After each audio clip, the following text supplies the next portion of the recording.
Hey, this morning is kind of a tough one, but I wanted to, you know me, I want to teach right where we are sometimes. And not everything goes perfect, not everything goes smooth, not everything goes the way you think it ought to go. And that's where this message is coming from this morning. So I'm going to teach Psalm 143 this morning. This is David writing this. At the same time, David writes a lot of our great psalms that praise God in the middle of everything. But unless you study the Psalms, you don't always see these ones that he does that are tough, right?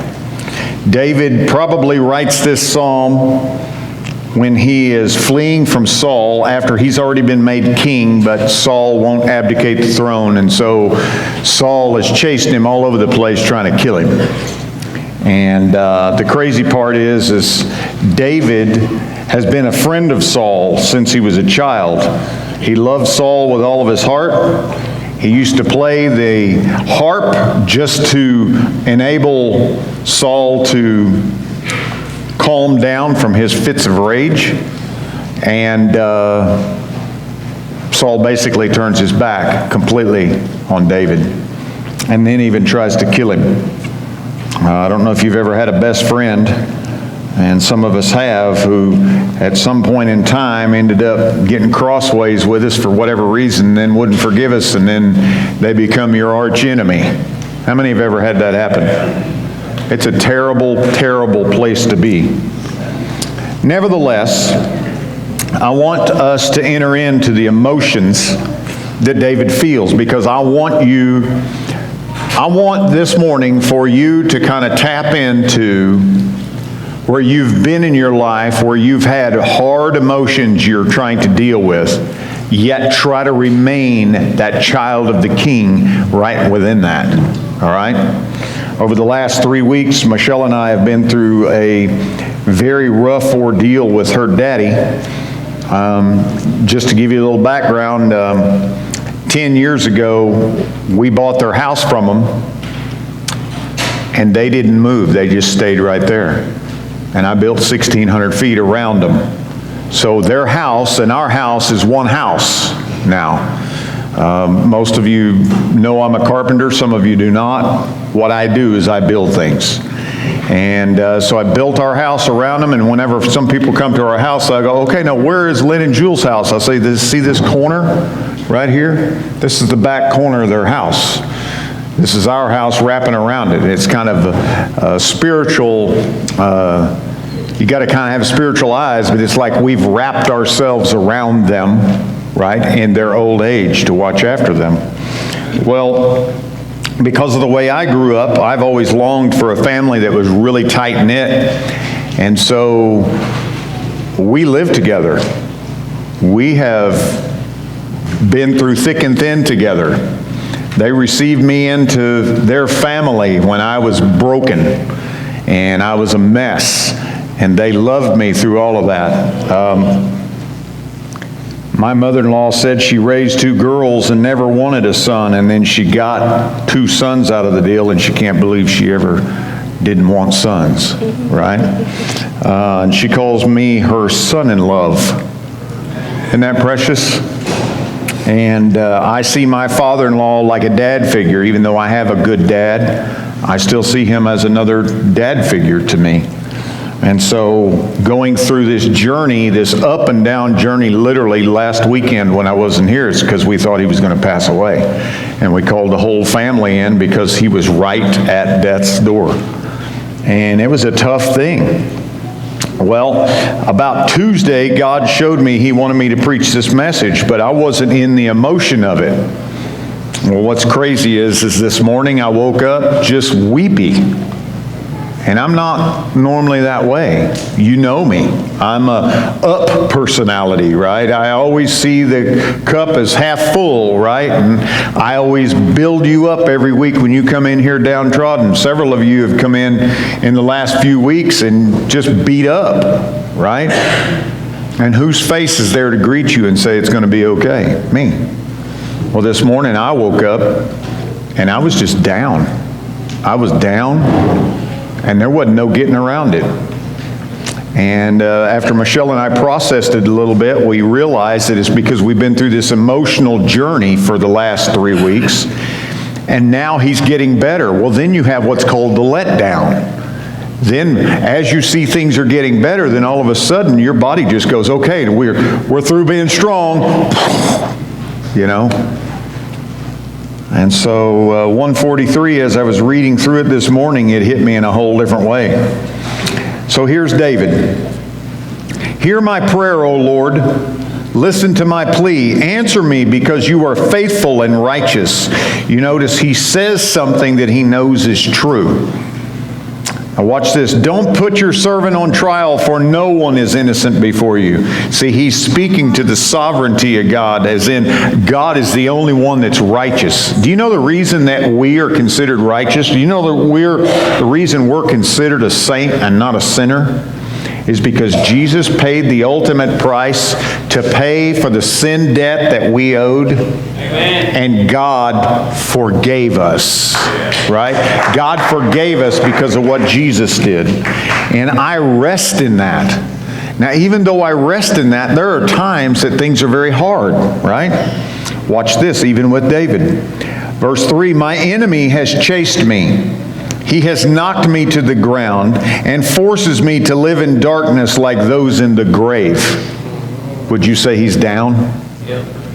He feels like he's dead on some levels. Now, I want you to picture this. David had the mighty 30 around him all the time. He had about 40 guys with him all the time. He was running from Saul. But the mighty 30, these guys were capable of killing an army of 10,000 people. These 30 guys were. So he's surrounded by toughness. He himself is capable of killing easily 20, 25 guys if he had to do it. Well, why is he down? What is he afraid of? It's because his friend has now become his enemy, and his enemy has an army and chasing him all over the place to where David has to live in caves, David has to live in the wilderness, David has to live on foreign soil when he's already the king of Israel. All right? Kind of picture that. I am losing all hope. I am paralyzed with fear. And I want to stop there for a minute. I want you to see that emotion. David feels every one of these things. How many of you have felt any of these things in your life? How many of you have felt like you were utterly hopeless even though you were a Christian? Right? You wonder why some Christians actually commit suicide? It's because they actually have come to the end of themselves and they don't think they're hearing from God. And so they, in a moment of weakness, kill themselves. That's hopelessness at its worst. Well, sometimes we feel those emotions. But watch what he does. Now watch what David says. I remember the days of old. I ponder all your great works and think about what you have done. I lift my hands to you in prayer. I thirst for you as parched land thirsts for rain. It's almost as if he's talking, his heart is talking to his head, and he's trying to build himself back up. He's trying to make the statements that God has said to him in his whole life. And he's trying to say them to himself so that he will wake up and snap out of it. Right? But then watch what he does in verse 7. Come quickly, Lord, and answer me, for my depression deepens.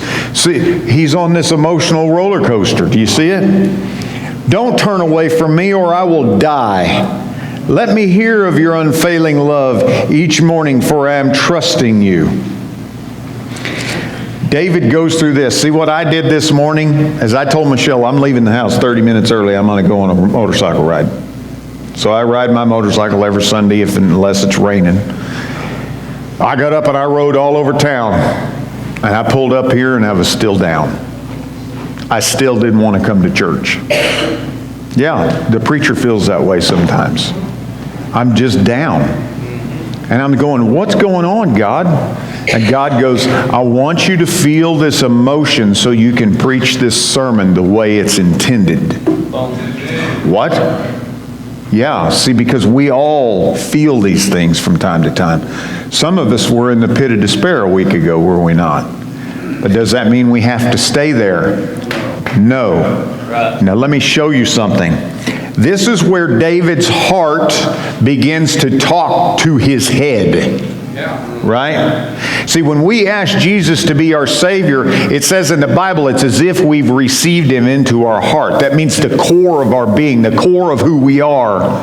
Regardless of what this thing thinks or says or accuses us of, this is true. Right? Amen. Show me where to walk, for I give myself to you. Rescue me from my enemies, Lord. I run to you to hide me. Teach me to do your will, for you are my God. You see his heart speaking to his head. Regardless of the emotions that he is feeling here, his heart is speaking truth to his head. One of the things, we are almost to wrap up on Wednesday night studying the Psalms for nearly 3 years, right? I think Austin says it's 4. I lose track. All I know is there's 150 of them, and we're on 148 this week. It's been 4 or 5 years. Right? And it's been a while, but it has been a great study. But what you learn through studying this is David teaches you what you're supposed to do with your emotions. Amen. Do you know what the problem with America is right now? We're on an emotional roller coaster, and we don't know what the truth is. Yeah. Right? It's because nobody is speaking truth to the emotions. Yeah. So here's what's happening. Watch this. For the glory of your name, O Lord, preserve my life because of your faithfulness. Bring me out of this distress. In your unfailing love, silence all my enemies. And we have a tendency to see enemies as in people. Let me put to you this. Sometimes your enemy is your emotion. That's right. Sometimes your enemy is the lie that the devil has put in your head in first person that says, I'm stupid, I'm dumb, I'm an idiot. That's a lie. God did not create idiots. God created children of His who He is trying to claim as His own, and we need to step into that. Right.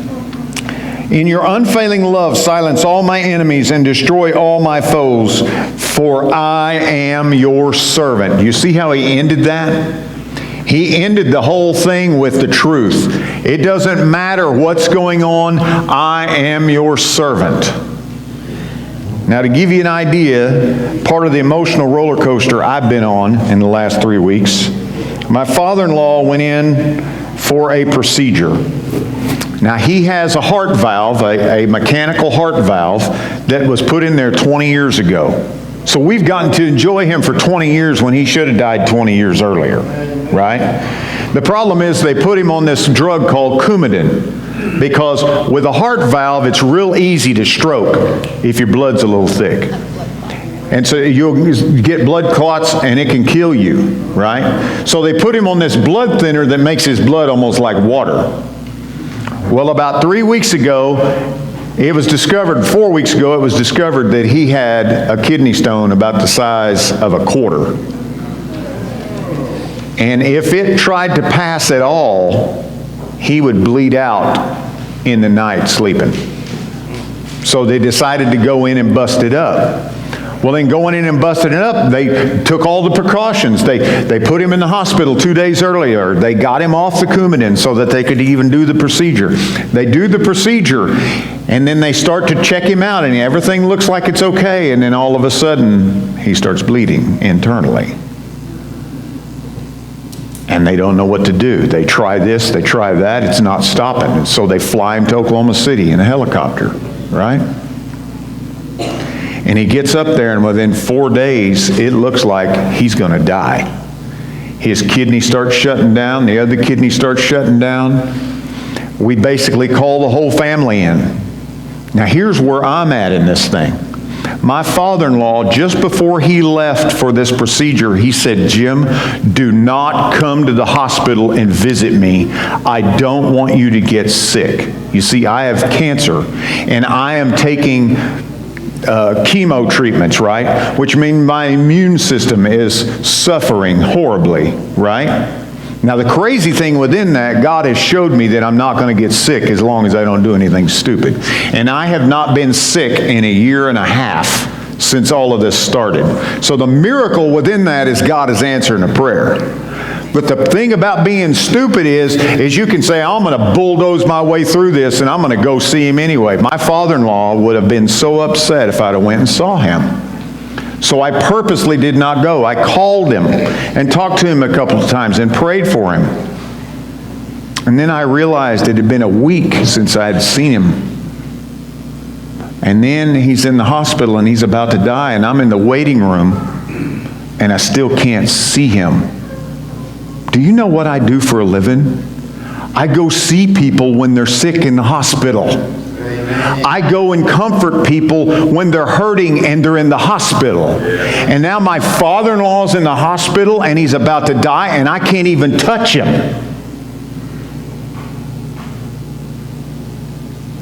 I started to get really down because this person that I care about,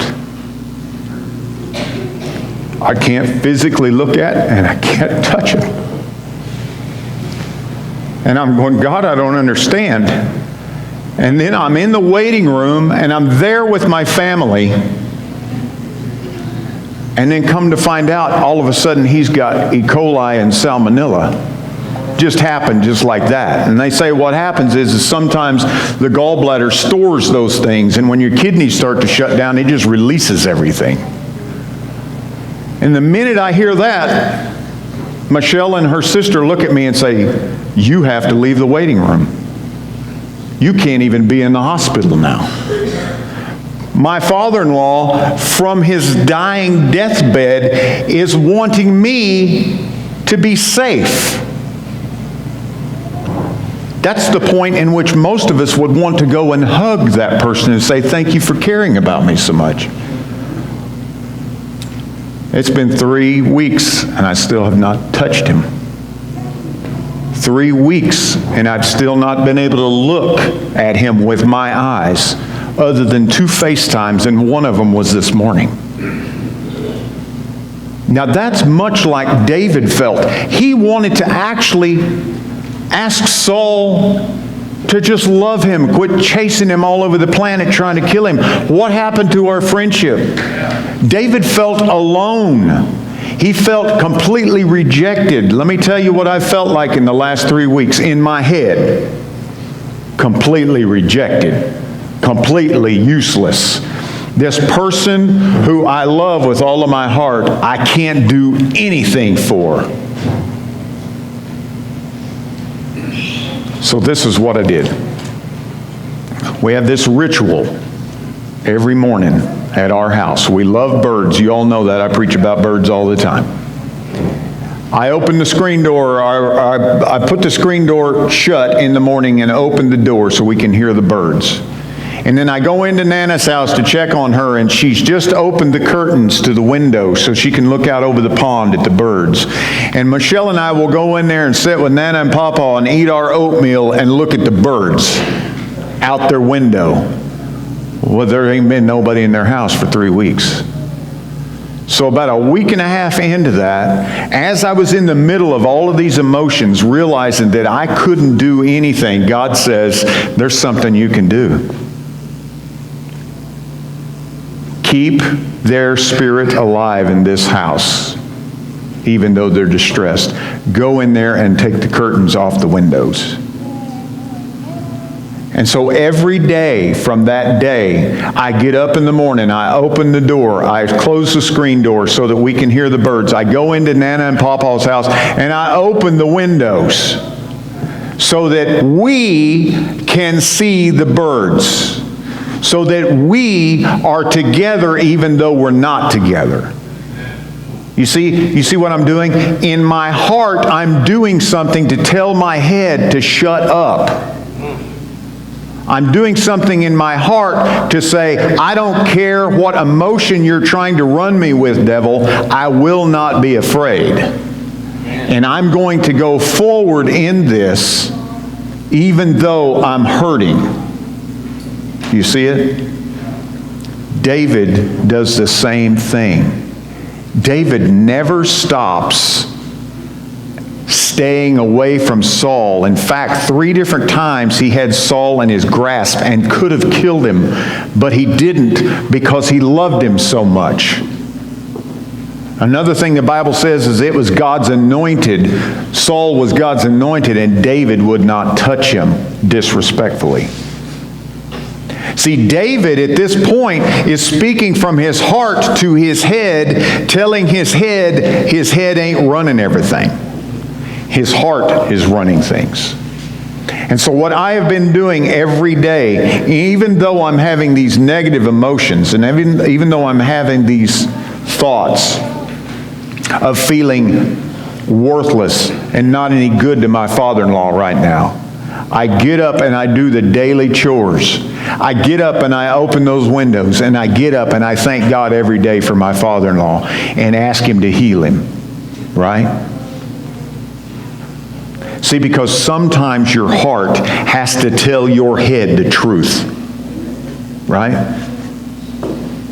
I want you to see this because, guys, when you're going through hard things, this is where you have to begin to read the Bible. You have to begin to rely on God so that you can know truth, so that you can speak that truth to your head when your head is lying to you. Do you hear me? How many of you have had your head lie to you this week? We have to speak to that. We have to speak to that. So what was fun was this morning, I didn't know it was going to happen. Michelle was just talking to her sister, and all of a sudden her sister pushed FaceTime. And all of a sudden, there's Papa's face. And he looks good. He's actually recovering. And he looks good. And he's looking at Michelle and he says, "Hi, baby, I love you." I haven't seen him since the last FaceTime from a week and a half ago. And I literally just put my head over in the frame and I said, "Hi, Papa." And his eyes lit up. His countenance changed.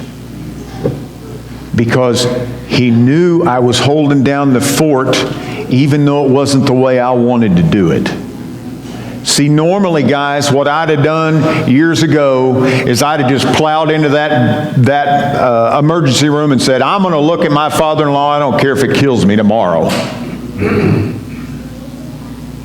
But what I'm learning is that's not, I'm not supposed to bulldoze my way through life.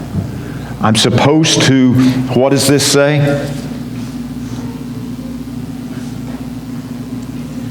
Where's "Show me where to walk, for I give myself to you." See, I'm supposed to be walking in His steps. And the only way I can walk in His steps is to hear His voice, to read His Word, and Him show me to where to walk. And what He has said to me through this whole thing is, honor your father-in-law. And what He said, don't come in this hospital room. See, something God told me about 6 months ago was, you will not get sick if you don't do anything stupid.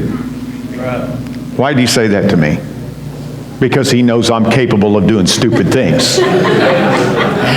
He knows I'm a bulldog and a bulldozer when it comes to doing things just because it's my will to do it. What is He trying to teach me? He's teaching me servanthood. He's teaching me to walk in His path and to just be patient. So even though these emotions have been hard for me to go through, the fact is God is teaching me something through them. And you know what? When my father-in-law looked at me this morning on FaceTime and smiled and his countenance came up, that was like him patting me on the back and saying, "Good job, thank you for doing what I asked you to do." You ever thought about it like that? even though in my emotions, none of that is what I want to do. What's the truth? I'm supposed to be a servant. What's the truth? I'm serving my father-in-law through doing things at home for him that he cannot do, even though I can't lay eyes on him. You see that? Guys, we all have tough lives. Our church, because of the people we reach out to, have got it harder than most churches. Because most of us have fought and scratched our way out of everything that's horrible that can happen to a human being. I can look over this congregation and I know every story in here. And I can look at, wow, look at that overcomer. Wow, look at that overcomer. Look at what Jesus has done with that person. That's incredible what they've done with you. Right? Yeah. That's because we're all learning to be servants. Right. I want you to be thinking about these things. When all else fails, when you're having a hard time, read Psalm 143. It is a great psalm for God to speak to you through his servant David, who wrote the story down, right? And tell your story often. Believe it or not, how you grow your faith is through sharing the stories of the problems that you've had and how God has overcome those problems in your life. That's what gives you strength. Man, God has done so much in my life, it is not even funny. And you know how I know that to be true? I tell those stories often. And my heart tells the story and my head hears it and dispels the lies that the enemy is saying to me. Amen. Guys, I love you. I want you to be thinking about these things as we go into this next song. Listen to the words of the song. It will speak to you too. And I thank you for being here.